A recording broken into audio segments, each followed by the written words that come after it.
நீங்கள் பார்த்துக் கொண்டிருப்பது 24 நியூஸ் தமிழ். டி மேட்டுப்பட்டியில் ஸ்ரீ அழகு முத்தாளம்மன் திருக்கோவில் கும்பாபிஷேக விழா.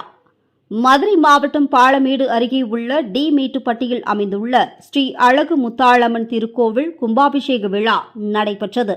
2 நாட்கள் நடந்த இந்த யாகசாலை பூஜையில் மங்கள இசை முழங்க கணபதி பூஜை, விக்னேஸ்வர பூஜை, வாஸ்து சாந்தி, அதனைத் தொடர்ந்து முதல் கால யாக வேள்வி ஆரம்பமாகி மகா பூர்ணாகுதி தீபாராதனை நடைபெற்றது.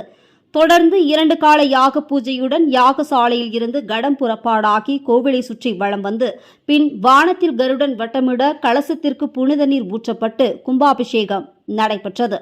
பின்னர் கோவில் கருவறையில் அமைந்துள்ள அழகு முத்தாளம்மனுக்கு புனித நீர் ஊற்றப்பட்டு சிறப்பு பூஜைகள் நடைபெற்றது. தொடர்ந்து கோவிலுக்கு வருகை தந்த பக்தர்களுக்கு பூஜை மலர்களும் அன்னதானமும் வழங்கப்பட்டது. விழா ஏற்பாடுகளை ஆயிர வைசியர் இந்து சோழிய செட்டியார்கள் உறவின் முறை மற்றும் நேதாஜி இளைஞர் நற்பணி மன்றம் கிராம பொதுமக்கள் செய்திருந்தனர்.